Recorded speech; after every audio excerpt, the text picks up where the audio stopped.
আসসালামু আলাইকুম। ওয়াচটি দেখা শুরু করার আগে লাইক, শেয়ার এবং সাবস্ক্রাইব করে ওয়াচটি দেখার অনুরোধ রইল। আমি খুব বেশি বয়সে বিয়ে করিনি, আমি এখন নানা হয়েছি, আপনারা অনেকে জানেন। আমার এই বয়সে আমি নানা হয়েছি, এটা অনেকে শুনলে আসমান থেকে নাজিল হওয়ার উপক্রম হয় যে কিভাবে সম্ভব। তো আমি বলি, আমি আমার সংসার জীবন গোছানো শেষ, আমি এবং আমার মিসেস সহ বাকি জীবন আরামের সাথে দেশ বিদেশ যদি ঘুরেও বেড়াই, আল্লাহ বিল্লাহ করে বাকি জীবন কাটিয়ে দিই, আমার কোনো টেনশন নাই, কারণ আমার সংসারের সব সেট করা শেষ। সে সমস্ত মানুষদেরকে দেখে আমার করুণা হয়, মায়া হয়, যারা আর্লি ম্যারেজকে দোষণীয় মনে করে, তারা অনেক বেশি দেরি করে তথাকথিত নিজের পায়ে দাঁড়ানোর কথা বলে 30-35 পার হওয়ার পর বিবাহ শাদী করেন। এই মানুষগুলো তাদের ছেলে মেয়ে হইতে হইতে, প্রথম তো আবার ছেলে মেয়ে নেওয়া যাবে না, একটা লম্বা সময় এনজয় করতে হবে, 40-এর পর হয়ে যায় ছেলে মেয়ে হতে হতে। এরপর এই ছেলে পড়ালেখা করে গ্রাজুয়েশন করতে করতে 55-60 চুই হয়ে যায়, ততক্ষণে সংসারের ঘানি টানতে থাকে। আল্লাহ না করুন ছেলেটা যদি অমানুষ হয়, এই বেচারা বৃদ্ধ বয়সে আর যাওয়ার কোনো উপায় নাই। আবার সন্তান তো একটা বা দুইটা বেশি নেওয়া যাবে না, তাহলে তার দুঃখের কোনো শেষ আছে? আর আমার সব কিছু কমপ্লিট। এখন ছেলে মেয়ে যদি বেশি বেতাল হয়, বেলাইন হয়, সোজা কানটা মলে দিয়ে দরজা দেখা দিতে কোনো অসুবিধা নাই, কারণ আমার সেকেন্ড থার্ড ফোর্থ অপশন আছে, অনেকগুলো সন্তান আছে। আর দ্বিতীয়ত আমার বয়সে এখনো অনেকখানি বাকি আছে। যাই হোক, আমি সেদিকে যাচ্ছি না। আমি যেটা বলছিলাম সেটা হলো, ছেলেদের এই বেচারাদের যে অসহায়ত্ব, এটার কথা কেউ বলে না। দেখেন, আমিও নারীদের ওয়াজি করে গেলাম, ছেলেদের অসহায়ত্বের কথা একটু বলি। এই বেচারারা যতদিন বাবার সংসারে থাকবে, তোমার ঘানি তুমি টানো, বাবা মা বাধ্য না। মেয়েকে কিন্তু এটা বাবা বা মা বলতে পারেন না। এরপর যখন বিয়ে হবে, বিয়ের সময় ওই যে ছেলেরা চিরকুট নিয়ে আসে, হুজুর একটু বলে দেন আমার আব্বা এখানে আছে। আমি পল্টনে একটা হোটেলের উদ্বোধনী দিনে আমার এক বন্ধু মানুষ সেখানে গেছিলাম, এক ছেলে তার বাবাকে ধরে আমার কাছে নিয়ে আসছে, এসে বলছে, হুজুর আপনার অনেক ওয়াজ শুনছি, আজকে আমার বাপরে হাতের কাছে পাইছি, আমাকে বিয়ে দেন, আমি বহু বলছি, আজকে আপনি হাতে নাতে বলেন। আমি নিজের লজ্জা লাল হয়ে গেলাম যে ছেলে কি বেহায়ার মতো কথা। যাই হোক, তো এই বেচারারা বিয়ে করতে যাবে, বাপ বলে যে কি করো তুমি, বিয়ে করবে মানে টাকা কামাই করো। মেয়েদের বিয়ের সময় কি বাবা মা এটা বলে তুমি কয় টাকা কামাই করছো তোমার বিয়ে দিব? বলার সুযোগই নাই, রাইটই নাই। এরপরে বিয়েটা যখন হয়ে যায়, এই বেচারা এতদিন নিজের পেট পালা লাগতো, এখন বউয়ের পেট পালো, ছেলে মেয়ের পেট পালো, অর্থাৎ তাদের রিজিকের ব্যবস্থা করো, তাদের উপার্জনের দায় দায়িত্ব তার। নিজের বাবা মা যদি বৃদ্ধ হয়ে যান, অসহায় হয়ে যান, তাদের দায়িত্ব তার। বাপের বাড়ি যাওয়ার সময় বাজারটা তার করতে হয়, শ্বশুর বাড়ি যাওয়ার সময় মিষ্টির প্যাকেটটার টাকাও তাকে দিতে হয়। শতভাগ খরচ ছেলের, শতভাগ খরচ কার? ছেলের। আর বাপের সম্পদে পাবে হলো 2 টাকা, 2 আনা, আর মেয়ে পাবে 1 টাকা। তার অন্যের খরচ তো দূরের কথা, নিজের খরচই তার উপরে বর্তায় না। ইসলাম কি তাকে কম দিয়েছে না বেশি দিয়েছে? একজনকে 2 টাকা দিয়ে বাজারে পাঠিয়ে বিরাট বড় ফর্দ দেখাই দিয়েছেন, এতগুলো সব তোমাকে আনতে হবে। আরেকজনকে 1 টাকা দিয়ে বললেন যে তুমি শুধুমাত্র এই টাকা দিয়া যা খুশি তা করতে পারো। তাহলে এই 1 টাকা যাকে দেওয়া হয়েছে তার অধিকার কি কম দেওয়া হয়েছে না বেশি দেওয়া হয়েছে? আল্লাহর সাথে পাল্লা দিলে গোল্লা যাওয়া ছাড়া কোনো উপায় থাকে না। যারা নিজের বিবেক দিয়ে আল্লাহ সুবহানাহু ওয়া তাআলার বিচারকে, বিশ্লেষণকে বিচার করতে চায়, তারা আল্লাহর উপরে ওই যে খোদার উপরে খোদাগিরি বলে যে সে মূর্খতা ছাড়া আর কিছুই করছে না। আমি শ্রদ্ধা রেখে তাদের প্রতি এটা বলতে বাধ্য হলাম। যাই হোক, আমি যেটা বলছিলাম যে নবী সাল্লাল্লাহু আলাইহি ওয়াসাল্লাম মেয়েদের সম্পর্কে এত কথা বলেছেন। দেখুন যে মা হিসাবে মেয়েদের মর্যাদা এত বেশি। ইমাম মালিক রহমতুল্লাহ আলাইহি একটি চমৎকার কথা বলেছেন। তিনি বলেছেন যে আল আম্বিয়াউ আবুল বানাত। আপনারা অবাক হবেন, যত নবী রাসূল পৃথিবীতে এসেছেন, বেশিরভাগ নবী রাসূলদেরকে আল্লাহ তাআলা ছেলে সন্তান না দিয়ে মেয়ে সন্তান দিয়েছেন।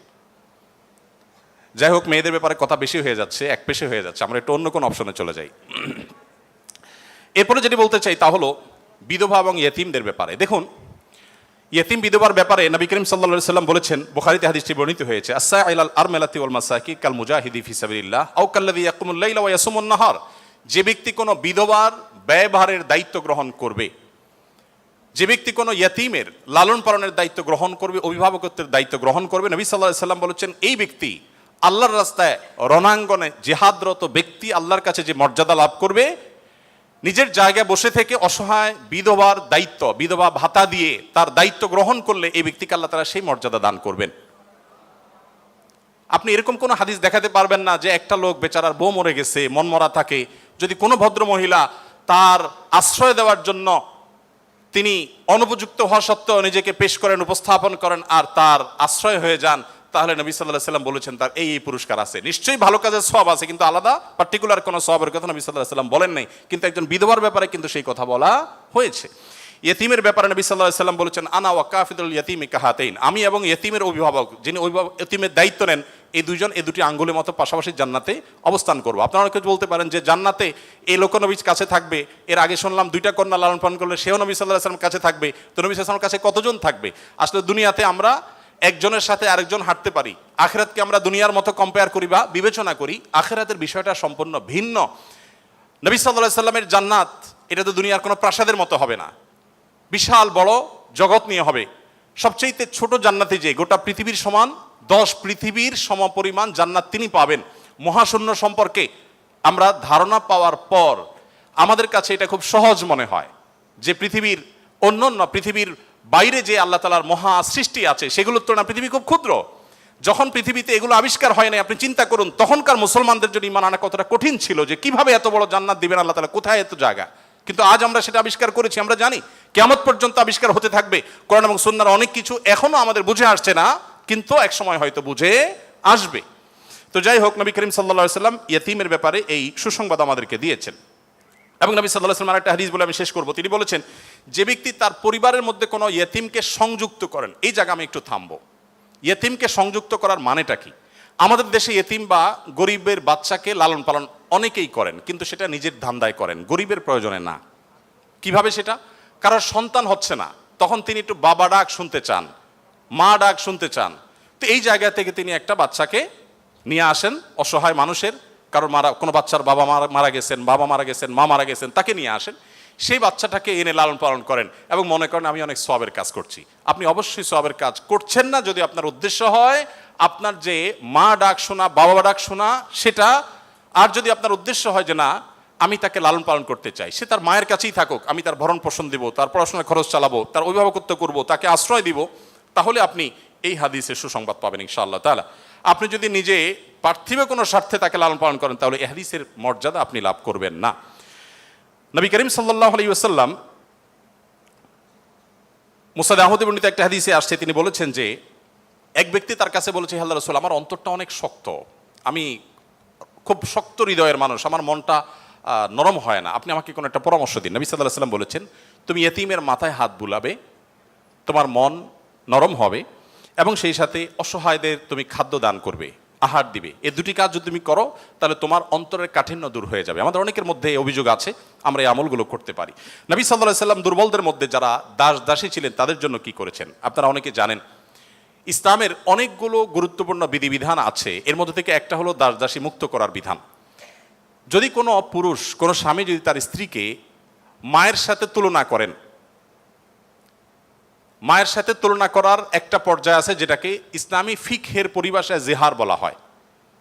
রাগের বশে এরকম অনেকে করে থাকেন যে আমার মা যেরকম হারাম তুমি এরকম হারাম, তালাকের মতোই অনেকটা এই টাইপের কথা যদি কেউ বলেন, তার প্রায়শ্চিত্ত হলো তাকে একটি দাস মুক্ত করতে হবে। কেউ যদি ইচ্ছাকৃতভাবে রোজা ভঙ্গ করেন তাহলে তার প্রায়শ্চিত্ত হলো তাকে একটি দাস মুক্ত করতে হবে। কেউ যদি শপথ করে শপথ রক্ষা না করেন, ভঙ্গ করেন, তাহলে তাকে দাস মুক্ত করতে হবে। কেউ যদি কোনো মানুষকে হত্যা করেন, ভুলে হত্যা করেন, তার প্রায়শ্চিত্তগুলোর মধ্যে থেকে একটা হলো তাকে দাস মুক্ত করতে হবে।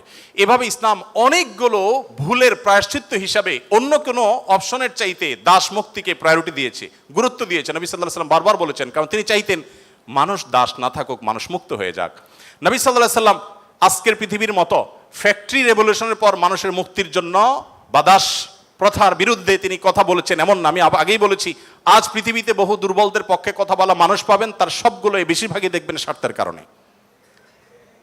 আমরা নিজেরাও দুর্বলদের সহযোগিতা করি। এই যে বন্যা গেল, অনেকেই বন্যার সময় ত্রাণ নিয়ে গেছেন জাস্ট একটা ছবির জন্য, অনেকে ত্রাণ নিয়ে গেছেন, কষ্ট করেছেন, শুধু তার একটা লাইভ দরকার, কিছু লাইক দরকার, কিছু কমেন্ট দরকার, কিছু বাহবা দরকার।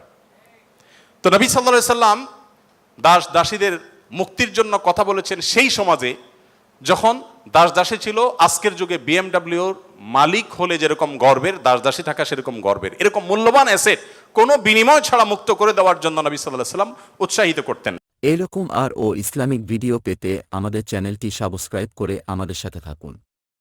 নতুন ভিডিও আসা পর্যন্ত ভালো থাকবেন, সুস্থ থাকবেন। ধন্যবাদ।